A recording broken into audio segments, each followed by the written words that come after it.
So I've talked to a number of people who are using our DIY grow-at-home mushroom kits to make their own fruiting blocks, but are interested in stepping up to the next level.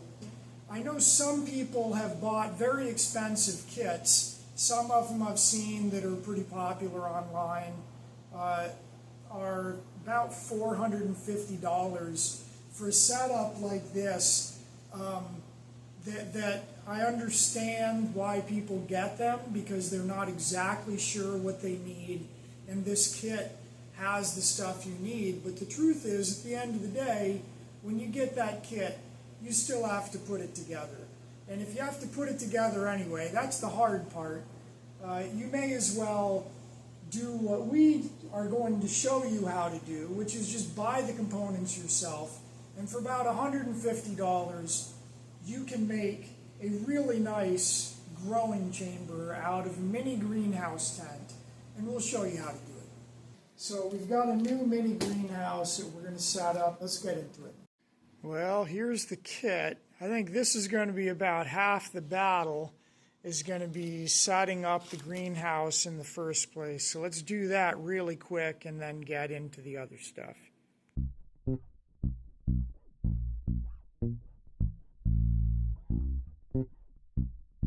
The tent is set up now. The next thing that I want to do is figure out how I'm going to ventilate it and how I'm going to get my humidity in. I've got the tent set up in place where it's going to go now. I went ahead and mounted a shelf a couple feet down from the top support here, the top horizontal support on the side of the tent, so that I could put the humidifier there. I went ahead and put up my humidity controller that I'm going to be using to control the humidity. But the next thing I want to do is establish my ventilation input into the tent. And in order to do that, I'm going to first reinforce this material with duct tape on either side, so that when I cut through it, I've got something nice and strong at that cut. And I'm going to be installing a small piece of 1.5-inch PVC pipe. And that pipe is going to extend through the exterior into the tent, and it's going to come out just a little ways on the outside, so that I can use this Y fitting that'll fit onto the end of it, and then downward from this there'll be more 1.5-inch PVC pipe that'll extend down to the humidifier. So that'll carry the humidity up and in from here, and then here at the other part of the Y, I'm going to attach this fitting to expand it out to 2 inches, and then onto this I'm going to attach a 60 millimeter component cooling fan that's made really for cooling computers, but it runs off a USB, and I'll attach this directly onto this pipe. So this will run continuously, always supplying air to the tent, and then as the humidifier kicks on, this air that's constantly going in will entrain the humidity coming up through this part and blow it in as well.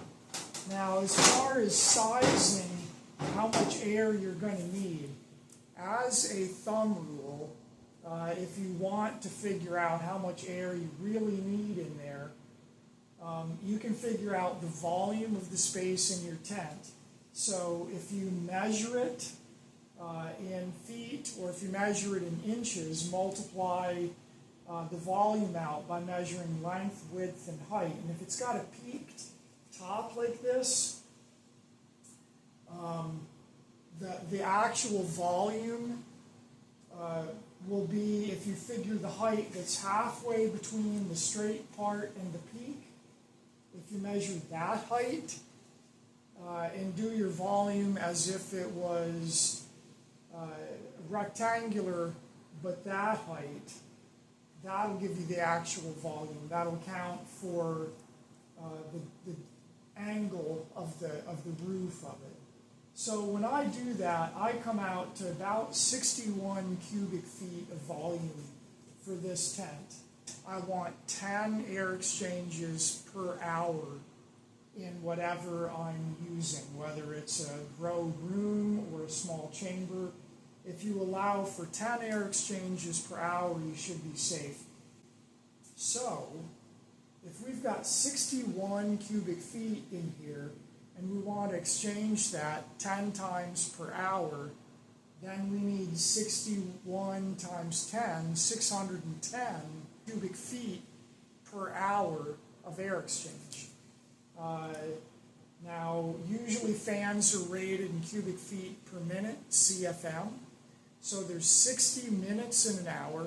So 610 cubic feet per hour divided by 60 minutes per hour, you end up with a little over 10 cubic feet per minute that you want to actually exchange. But I'm using a 60 millimeter cooling fan.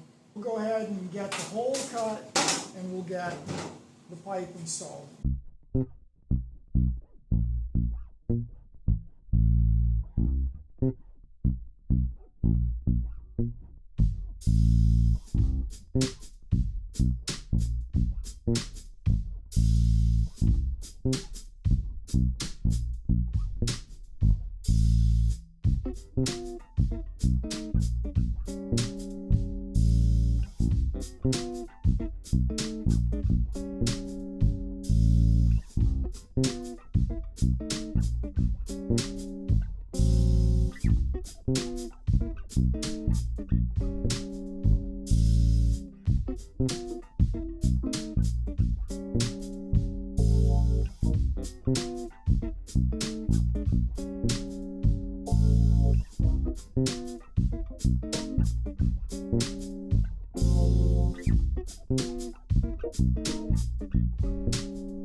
All right, now I need to get this cooling fan onto this reducer fitting. This is made to go from a 2-inch down to a 1.5, which is what that PVC piping that we used is.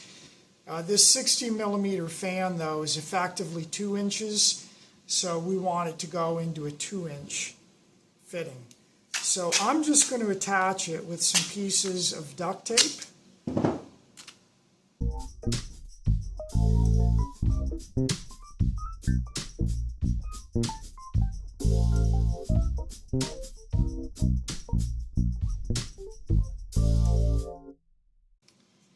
That's on there perfectly well. You want to make sure when you do this that it's facing the right direction. All right, the next thing is going to be to attach this to the Y fitting that we're going to use. And this 1.5 to 2 inch fitting is made to fit onto a piece of PVC piping that's 1.5 inch. I happen to have a leftover piece. So the easiest thing is just going to be to attach it using that piece of leftover pipe. And again, I'm not going to bother to do anything beyond sort of dry fit it. There's not going to be any water pressure. It's not like you're hooking up plumbing in your house. All right, let's take a look at the setup now that I've got it set up.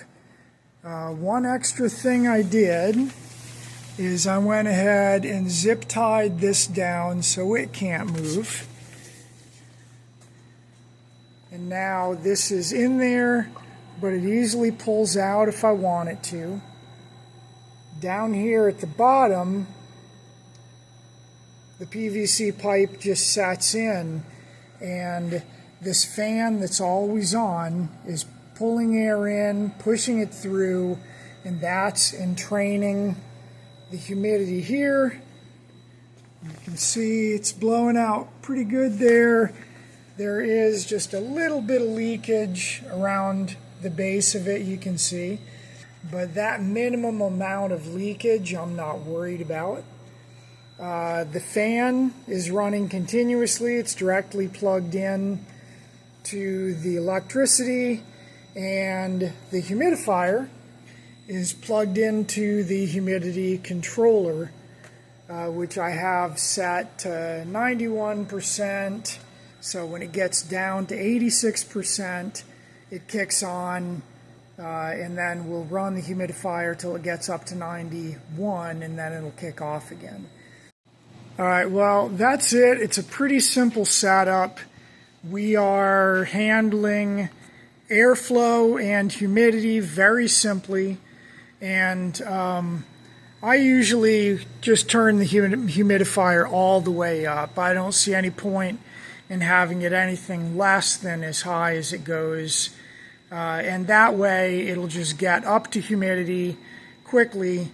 There's just no need to have it running longer than is necessary. But the fan is going to be blowing all the time.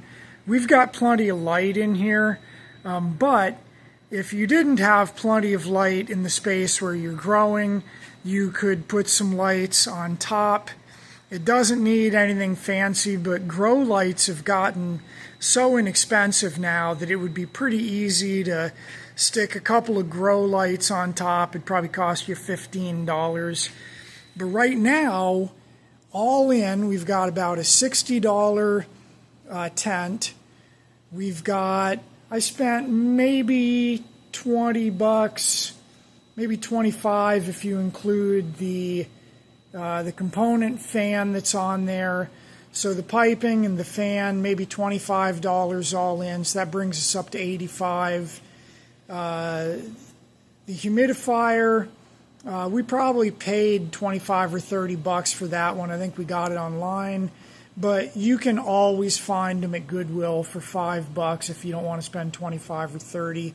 But regardless, that puts us up to about 110, and the humidity controller is about $40. So all in, we're about $150 to have this really nice setup.